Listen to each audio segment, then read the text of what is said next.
오늘은 방언에 대한 질문입니다. 기쁜 소식 강남교회 박창규 목사님과 함께합니다. 목사님 안녕하세요. 예, 안녕하세요. 네, 저도 이 방언기도 예전에 이 방언기도하는 장면을 몇 번 본 적이 있었는데요. 두 가지 생각이 동시에 들더라고요. 이 첫 번째는 저 사람에게는 아주 특별한 계시가 내려왔나 보다 하는 그런 부러운 생각. 그리고 두 번째는 매우 생소하고 또 자연스럽지 않다는 거부감도 같이 들었는데요. 목사님은 이 방언 기도를 해보신 적이 있으신지요? 저는 방언 기도에 대해서 전혀 해본 적도 없고요. 그 하는 것은 본 적은 있는데 왜 저렇게 말하지도 못하는, 그리고 또 방언 기도한 사람에게 물어봐도 뭐라고 기도했냐고 물어보면은 자기도 모르게 방언이 나왔다고 하면서 이게 하나님 앞에 뭐라고 기도했는지도 자기는 모른다고 그런 얘기를 들은 적이 있는데요. 네. 그건 기도한 것이 아니죠. 의미 없이 뜻 없이 입으로 중얼거리는 것밖에 안 되는데, 그렇게 해야 될 그 의미가 있다면은 다른 사람보다 이렇게 알지 못하는 세계에 대해서 내가 알고 있다라는 것을 과시하는 것인지 그런 생각이 들었어요. 네. 전혀 신령하다 아니면은 참 좋다 그런 느낌은 전혀 받지를 못했습니다. 네. 이렇게 랄랄라 방언은 이렇게 어린 사람의 아기 방언이고, 따따따 방언은 그보다 더 조금 성숙한 방언 기도라고 하는 그런 이야기를 들을 때 좀 웃음이 나오거든요. 이 성경적으로 방언 기도란 어떤 것인가요? 성경적으로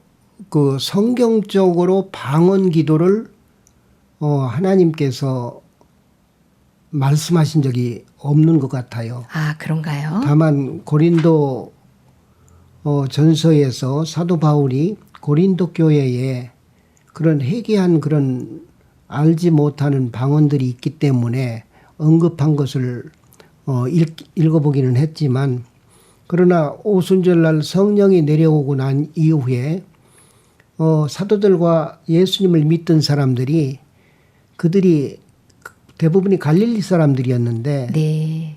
그들이 하는 말을 천하 각국에서 온 많은 유대인들이 그 갈릴리 사람들의 말을 알아듣지 못했는데, 그러나 그것이 방언으로 바뀌어져 가지고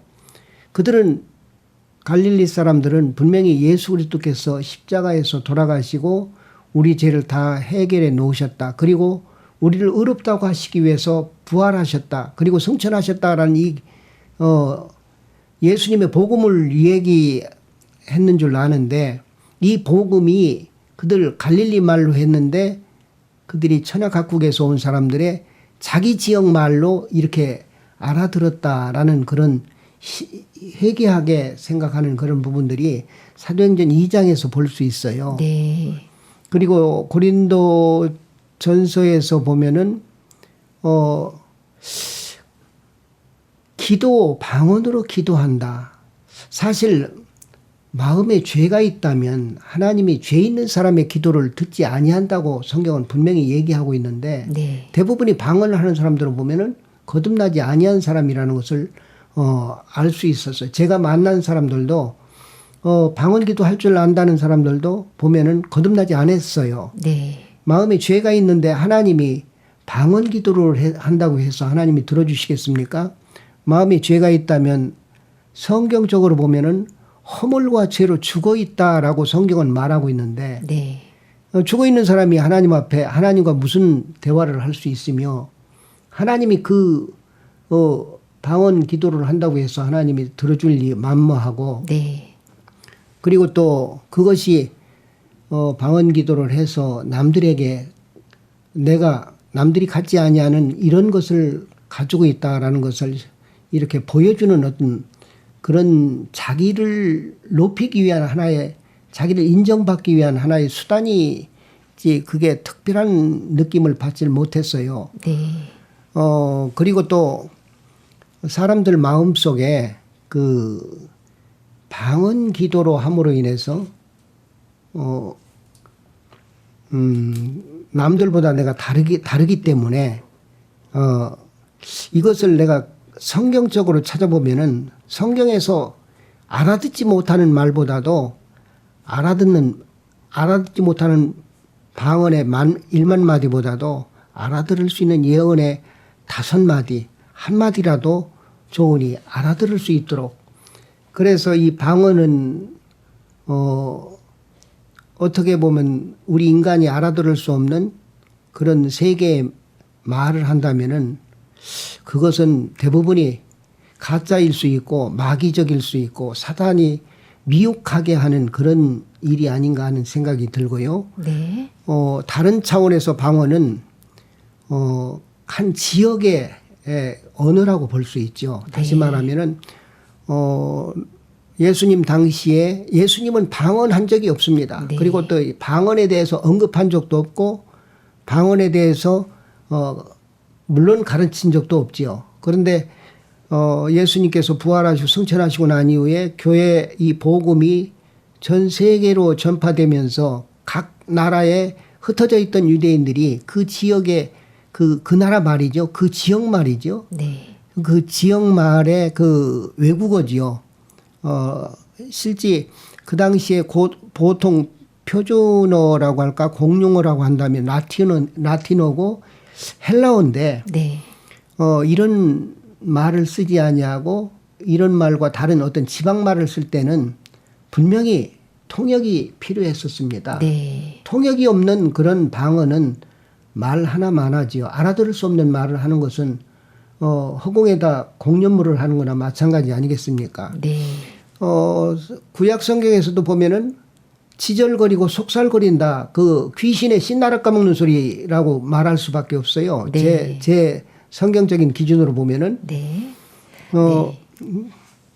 그래 그 방언은 제가 경험해보지 아니한 세계이기 때문에 방언으로 기도한다 하면은 먼저 거듭나야만이 하나님께서 그 사람의 기도를 하나님이 신청하시지 않겠나 하는 그런 생각을 해보고 네. 거듭나지 아니했다면 이 사람은 방언은 100% 마귀적이고 또 미혹적인 그런 성경적이지 못하다 하는 그런 생각이 들어집니다. 네, 그렇군요. 이 방언은 그러면 의미 전달을 분명히 할 수 있는 지방어다 이렇게 생각을 하면 되는 것이고 이 예수님도 방언 기도를 한 적이 없다는 것. 예. 네, 그리고 방언 기도가 중요한 것이 아니라 먼저 죄사함을 받는다는 것 이것이 네. 중요하다는 말씀을 해주셨습니다. 그렇다면 사도 바울 시대의 이 방언이 이 현 시대에서는 어떻게 나타나는 걸까요? 사도 바울도 사실 방언을 권하기 위해서 그렇게 언급한 게 아니고 고린도 교회에 그렇게 방언을 하는 그런 사람들 일부가 있어서 그 사람들의 그 일부 그 방언이 무슨 의미가 있느냐라는 그런 의도로 그렇게 말씀하시려고 했었던 것인데 네. 그 방언 기도에 대해서 사도 바울 고린도전서 14장 14절에 이렇게 말하고 있어요. 내가 만일 방언으로 기도하면 그러니까 사도 바울이 말하길 자기가 기도한다는 게 아니고 네. 만일 예를 들어서 내가 만일 방언으로 기도하면 나의 영이 기도하거니와 나의 마음은 열매를 맺히지 못하리라. 그건 내 마음에는 허무하다 이거죠. 뭐 열매가 없는 그런 일이죠. 마음에 어떤 의미 없는 그런 기도가 의미가 있겠습니까? 그래서 방언 기도는 사실 하나님이 알아들을 수 없어서 방언 기도합니까? 우리나라 말, 내가 쓰는 말, 본인이 쓰는 말, 얼마든지 하나님이 알아들을 수 있고 하나님 앞에 거듭난 사람이라면 얼마든지 기도해야 되겠지요. 그럼요.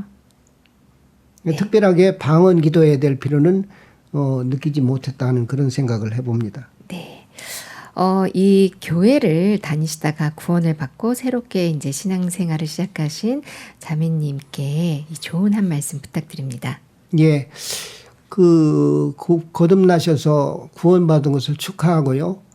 거듭나셨기 때문에 예수님 안에서 예수님을 믿는 믿음이 자라야 될 텐데, 믿음은 들음에서 나고, 들음은 그리스도의 말씀을 듣게 될 때 믿음이 자라게 되는 것이죠. 근데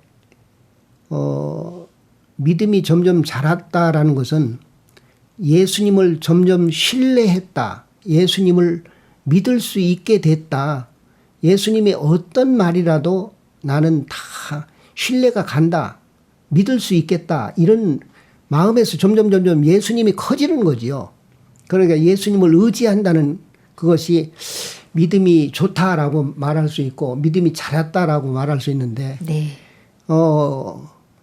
의미 없는 전달이고 뜻없는 그런 소리라면은 꽹과리나 어떤 악기도 의미가 있어야 그 전달이 의미를 가지고 소리가 전파되면은 참 그게 유익한 것인데, 네. 서로 하는 사람도 의미를 모르고 또 듣는 사람도 의미를 모른다면은 그건 교회 안에서 하지 않는 것이 좋지요. 다만 교회의 흐름은 이 예수 그리스도의 하신 일을 증거하고 예수님의 이 귀한 복음을 증거해서 한 사람이 죄의 저주에서 있다가 죄 사함을 받고 거듭난다면 하늘나라의 생명책에 자기 이름이 기록이 될 수 있다면 하나님이 그걸 기뻐하고, 죽었던 죄로 인해서 허물과 죄로 죽었던 자가 거듭남으로 인해서 하나님의 생명, 하나님의 자녀로 태어날 수 있다면 그것이 복되고 의미 있는 것이지 그 위에 무엇이 의미 있겠나 하는 생각을 해봐요. 그래서 네. 믿음을 가지시려면, 믿음이 자라려면은 교회 안에서 함께 마음을 같이 하고 교회가 나가는 방향으로 말씀을 들으면서 말씀이 마음속에 믿음으로 자라게 된다면 그게 더 유익하고 복되지 않겠나. 지난번에 우리는 월드 캠프를 1년에 한 번씩 했었지요. 네. 월드 캠프를 하면은 해외에서 귀빈들이 오시는데 이 귀빈들 정말 지체 높고 그 나라 한 나라에 대표할 만한 그런 인물인데, 이런 분이 구원을 받는다면, 거듭난다면 그들이 거듭나는 부분에 대해서, 구원받는 부분에서 모르다가 우리가 잘 섬기고 그분들에게 복음을 전해서 그분들이 복음을 받아가지고 자기 나라에 돌아간다면 그 나라에 한 나라를 다 얻을 수 있는 그런 좋은 기회가 돼요. 그래서 네.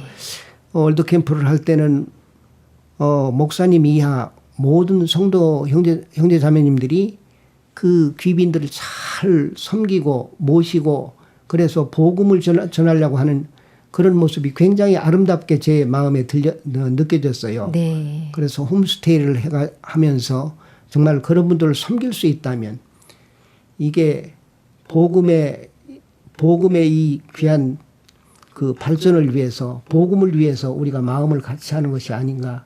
그래서 그 월드 캠프나 수양회나 뭐 대전도 집회나 어느 것이든지 우리는 복음을 전하면서 복음으로 더불어 빚진 자의 삶을 살게 되는데, 복음의 빛을 갚다 보면은 마음속에 굉장히 참 뿌듯하고 편안함을 느끼죠. 네. 거듭난 사람이라면은 자기가 거듭났기 때문에 자기와 같은, 과거에 자기와 같은 사람들을 만나면은 나도 그랬어 하면서 죄사함을 받으면 좋아.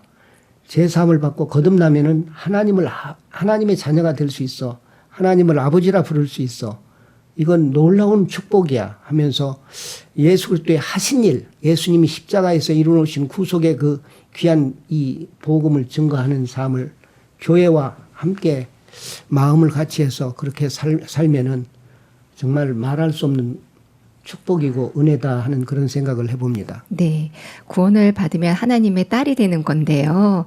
아버지와 딸 사이에서 굳이 어려운 말, 알아듣지 못하는 말로 이야기할 필요는 없겠지요. 그렇지요. 네.